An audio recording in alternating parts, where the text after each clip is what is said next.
Assalamualaikum warahmatullahi wabarakatuh. Kembali lagi bersama Min Prof di channel Profesor Manoa.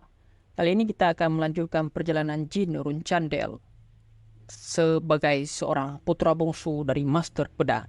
Langsung saja siapkan bantal, mulai rebahan dan simak kisahnya. Garden of Sword. Hanya Runcandel yang sudah berkontribusi banyak untuk klan mempunyai kesempatan untuk menancapkan pedangnya di sini. Dan taman ini melambangkan harapan dan mimpi seluruh Runcandel. Di dalam hatinya, Jin berkata, suatu saat nanti aku akan meletakkan pedangku di sini ketika aku mati. Di kehidupanku dulu, aku sangat lemah dan tak punya bakat sama sekali. Aku tak akan bertahan bahkan jika aku cerdas. Jadi, mengapa dulu aku berpikir kalau aku bisa melewatinya dengan kerja keras? Dan seperti sekarang, tinggal di tempat seperti ini. Tidak buruk, Jin berucap dalam hatinya. Di aula, terlihat semua anggota keluarganya berkumpul. Rosa Runcandel, ibu Jin, sekaligus nyonya rumah yang mempunyai julukan Black Panther, menyapa Jin. Dia berkata, kalau mereka sudah lama tak bertemu. Jin menjawab sekedarnya. Tapi ayah Jin, Chiron, tertarik melihat kucing yang dibawa oleh Jin dan bertanya, apakah Jin memungutnya di jalan? Jin menjawab, kalau dia mengadopsi kucing itu. Mendengar jawaban Jin, Chiron berkata kalau dia suka jawaban Jin yang jujur. Karena seperti itulah sikap Runcandel ketika mereka mendapat sesuatu. Rosa ibu Jin menanyakan nama kucing itu. Namanya Apostel Runcandel, Bu. Jawab Jin dengan tenang. Mendengar nama kucing Jin, salah satu kakaknya protes dan berkata, sekalipun dia masih anak-anak, dia tak seharusnya memberikan nama Runcandel pada kucing rendahan itu. Bahkan, dia memarahi Jili dan bertanya bagaimana Jili mendidik Jin. Sampai-sampai dia berani menamakan kucing jeleknya dengan nama Runcandel. Jili meminta maaf, namun ayah Jin menyuruh mereka untuk berhenti berdebat. Kemudian ayahnya bertanya, kenapa Jin menamai kucingnya dengan nama Runcandel? Saya ingin bertanggung jawab, ayah. Meskipun dia seekor kucing, tetap saja dia binatang pertama yang kuadopsi, sehingga dia perlu nama untuk mewakilkan posisinya itu. Jin menjelaskan pada ayahnya. Kemudian ayah Jin berkata, menarik. Tapi Jin, tahukah kau beban yang harus ditanggung dari nama Runcandel? Saya tahu, ayah. Jin menjawab ayahnya. Jika ada seseorang yang melukai Apostel, itu berarti aku akan membalasnya.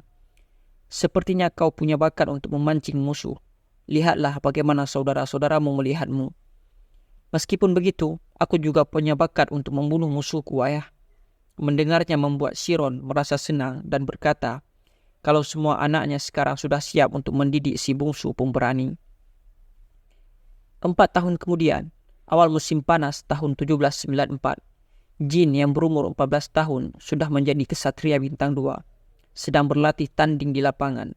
Namun, instrukturnya segera menghentikan Jin karena Jin ada jadwal latihan dengan Luna.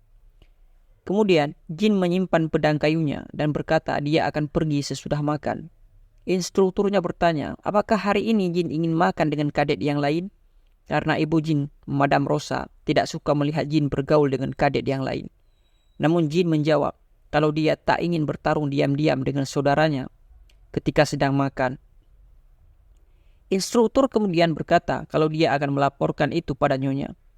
Salah satu kadet yang bernama Belop membawakan Jin makanan.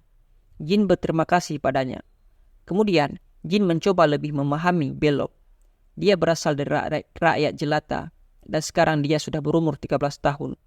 Di kehidupanku dulu, tak lama lagi dia akan didiskualifikasi dari latihan dan haknya sebagai kadet dirampas.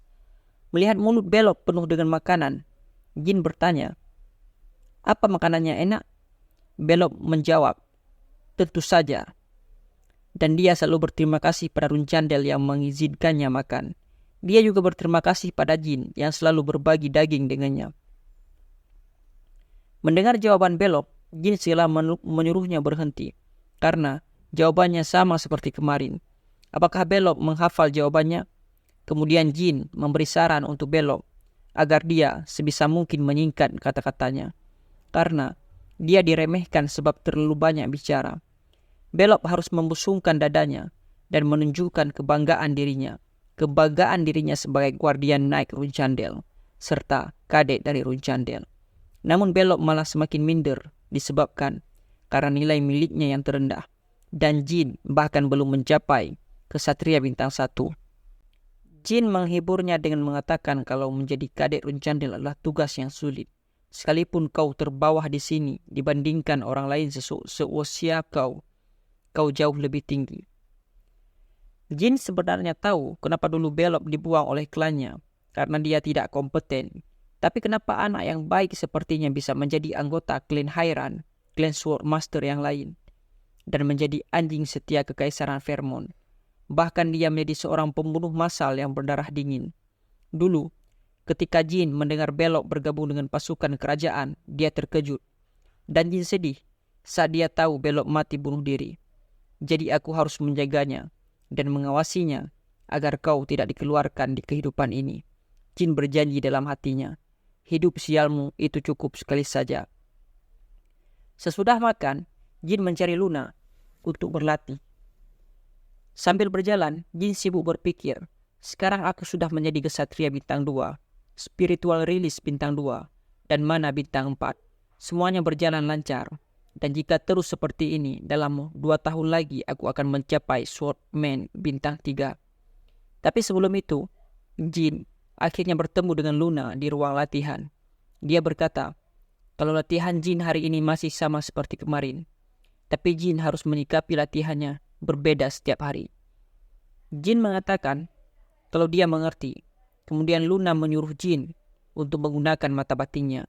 Dalam hatinya, Jin berkata kalau dia harus menyelesaikan latihan ini yang tak pernah dia dengar sebelumnya. Jin yang sedang dilatih oleh Luna berusaha sebaik mungkin untuk menguasai skill yang diajarkan Luna. Lihatlah dengan mata pikiranmu. Bagi mereka yang bergantung pada pedang, mata pikirannya lebih penting daripada yang lain. Dan jangan buka matamu, Luna menjelaskan pada Jin. Dalam hatinya, Jin berkata, mata pikiran adalah sesuatu yang dikuasai oleh kesatria bintang 7. Dan sekarang, kau sedang mengajarkannya padaku yang baru mencapai bintang 2. Bukan hanya itu, mata pikiran bisa didapatkan dengan menyebarkan aura ke seluruh tubuh. Tapi karena belum menggunakan aura selama latihan dengan Luna, aku masih belum bisa menggunakannya. Jin sedikit ragu, namun dia sudah percaya pada Luna. Jadi dia yakin Luna pasti punya rencana. Sekarang, aku harus fokus pada latihan. Mungkin nanti aku akan melihat hasil yang luar biasa. Jin meyakinkan dirinya. Luna kemudian menyuruh Jin untuk berhenti. Latihan mereka sudah cukup untuk hari ini. Dalam hatinya, Luna tahu kalau Jin sudah bisa melakukannya. Namun Jin selalu melebihi ekspektasinya. Bahkan ketika dia masih bintang 2, dia menunjukkan kekuatan dan daya tahan yang sulit ditemukan pada kesatria bintang 2 yang lain. Luna yakin dalam beberapa tahun Jin akan bisa menguasai skill mata pikiran. Teruslah berkembang seperti itu adikku, ucap Luna dalam hatinya. Jin kembali ke lapangan. Di sana instruktur Garon menyambutnya. Kadek-kadek yang lain terlihat cukup gugup karena latihan saat ini akan berpengaruh pada nilai mereka. Dan ini adalah jalan pintas bagi mereka untuk menjadi guardian naik. Jadi, tentu saja mereka gugup. Jelas Garon. Dan kemudian instruktur Garon berkata kalau hari ini juga sangat penting bagi Jin. Karena Lady Rosa berkata, jika Jin mengalahkan 10 peserta ke atas, dia bisa melanjutkan ke kelas menengah tahun depan. Kalau ibu yang berkata seperti itu, tentu saja itu kabar baik untukku. Jin menjawab instruktur. Melihat Belok yang tak percaya diri, Jin sedikit kecewa padanya. Karena seharusnya Belok lebih percaya diri. Instruktur Garon kemudian berkata, perhatian semuanya, hari ini kalian akan bertarung 3 kali secara bergantian. Siapa yang menang 10 kali, kalian akan bertarung melawan tuan muda 1 lawan 1. Beberapa dari peserta latihan segera bertarung. Melihat mereka, Jin merasa mereka cukup layak untuk menjadi peserta latihan tahun ini. Instruktur kemudian menyuruh mereka yang tidak terpilih untuk duduk kembali ke bangku masing-masing. Salah satu peserta latihan yang terpilih segera melawan Jin. Namun Jin segera mengalahkannya.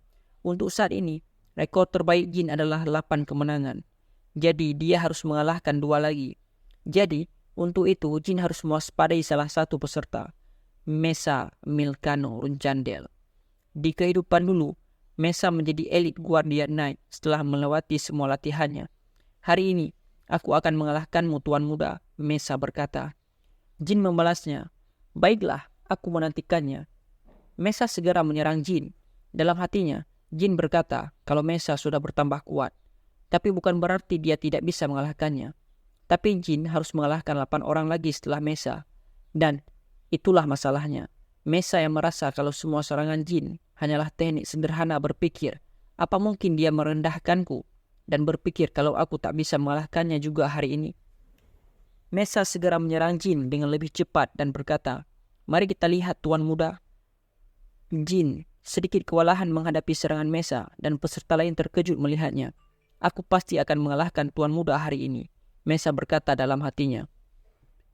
Sambil melompat, Mesa mengayunkan pedangnya ke arah Jin. Melihat itu, Jin menebas pedang Mesa, menyebabkan pedangnya terbelah dua. Mesa terkejut dan heran melihat pedangnya yang sudah terpotong. Kerja bagus, Mesa Milkano, Jin memujinya. Ya, sepertinya sekarang pedangku sudah tak berguna lagi. Melihat pedang Jin yang rusak di sisi yang sama, Mesa heran. Bagaimana mungkin Jin menyerangnya di titik yang sama selama mereka bertarung? Mesa kemudian berpikir, stamina dan kekuatan kami sama, tapi dalam akurasi dan ketekunan aku masih kalah jauh darinya. Apa itu mungkin? Sepertinya dia memang layak dikatakan sebagai anak dari Runcandel. Mesa kemudian berkata pada Jin kalau dia akan berlatih lebih keras lagi dan pasti akan mengalahkannya nanti, karena dia tak bisa terus kalah seperti ini.